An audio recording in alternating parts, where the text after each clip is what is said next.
Таң берекелі болсын, құрметті көрермен. Дәл қазір біз Сая Абдуғалимен бірге этикет мектебінің негізін қалаушысы Осханмен бірге мерекелік дастарханның жайлы тәртібін үлгісін көрсетіп жатырмыз. Енді жаңа жылдық мереке болғаннан кейін оның жаңа жылдық екенін көрсету үшін бір ерекше реквизиттер, бір өрнектер, қосымша бұйымдар қажет шығар, айта кетсеңіз. Қалай жасауға болады, иә? Үйдегі бар дүниеменен, қолжетімді дүниелермен. Қолжетімді дүниемен, мысалы, жаңа жылға бірер ғана күн қалды.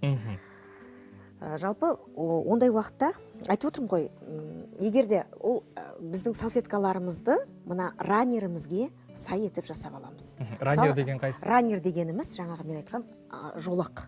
Столдың үстіне тұратын. Жаңа жылға қарсы оны қызыл жолақ етіп жасайды, наурызға ою өрнекті етіп жасайды, түрлі етіп. Немесе көп жағдайда әр адамның өзінің жаңағы интерьері бойынша перделеріне ұқсас етіп жасап алады.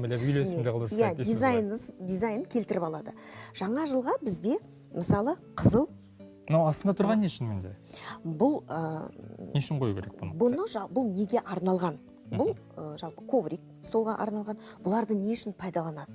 Көбісі сән үшін деп айтады, мен сауалнама жасаған кезде. Бұл тек қана сән үшін емес. Бұл мрамордан жасалған, және де егерде мынадай дастархан, мата дастархан төселмеген кезде дастарханның үстелдің бетін сақтайтын, ыдыстардың сырылуынан сақтайтын құралғы ретінде пайдаланады. Немесе мынадай мата дастархандардың үстіне оны тағам түскенде оны былғанбас үшін, сақтап қалу үшін пайдаланады. Осыған арналған дүние.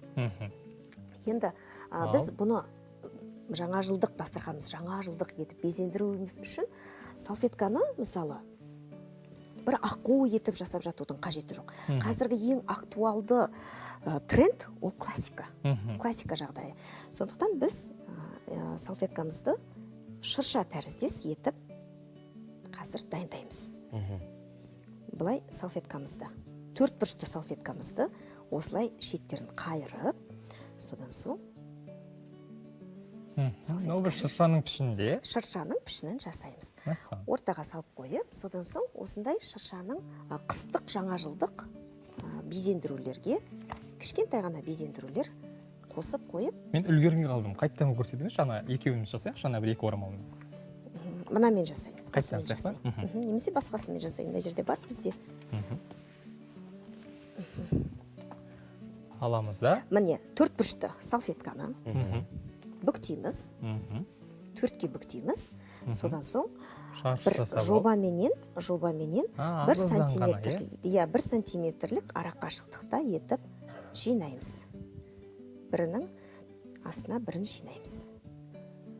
Аударамыз. Қақ ортасынан бисектриса сызамыз. Қақ ортасынан бөліп, оның ішіне жаңа жылдық әшекей салып қоямыз. Сонда ол жаңа жылдық безендіру болып шығады. Бәрекелді. Қарапайым ғана, сонша қиын ештеңесі жоқ, бірақ әдемі көрініп, бір көңіл күй сыйлап тұрады. Мына бір бұйымдарыңыз неге арналған? Бұл нәрсе бізде енді қазақша кей сөздерді аударған кезде мағынасын жойып жібереді. Сақина деп айтсақ, кішкене түсініксіз болады. Кольца для салфеток деп атайды. Орап ішіне салып қойма? Иә, біз айттық қой, жалпы классика. Оларда бөлек сатылатын дүние болып тұр ғой. Бұл дүниелер өте көп сатылады, және егерде әсіресе жас қыздарға айтарым, үйде осыны өздеріңіз жасап алсаңыз да болады. Қолдан жасап алсаңыздар болады. Өзіңіздің интерьеріңізге, және әсіресе аналар қыздарымен отырып бірге жасайтын болса, бұл қыздардың ең алдыменен моторикасының дамуына өте ықпалын тигізеді, жақсы ықпалын тигізеді, және балаларменен қарым-қатынаста отбасы жағдайын жаңағы жақсартады, өзінің бір пайдасын сақтап қалу үшін, тәрбие жағынан жақсы сақтап қалу үшін өте үлкен септігін тигізеді. Сондықтан осындай классика түрінде ғана жайып қойымызға болады салфеткамызды. Әйелдер қауымы ғой негізі көбіне осындай үлкен мән береді, қатты байқайды. Сіз айтыңызшы, қонаққа барған кезде, сіз келеді деген кезде жаңағы қонақты күтетін кісілер қатты дайындалатын шығар. Құрбыларыңыз. Сізге айтайын ба, осы мен этикетті қалай жалпы этикет саласына қалай келдім, менің сыныптас құрбыларымның өзі де мейрамханаға барғанда қысылып отыратын болған. Сондықтан еш уақытта мен ешкімді сынамаймын. Жаңа алдында айтып өткендей, этикетті білмейтін адам, этикетті білетін адамның алдында кінәлі емес. Сондықтан этикеттің басты ережесі ешкімді біз сынамаймыз және үйретіп отыруға болмайды. Мен кінәлі емеспін. Этикет бойынша ол анау, ол мынау деп айтпаймыз. Этикет дегеніміз ең басты ол шынайылық. Ол бір жасандылық емес. Тәкаппарланып сухан шайым секілді былай отыру деген сөз. Ол шынайы. Біздің басты мақсатымыз әдепті әдетке айналдыру.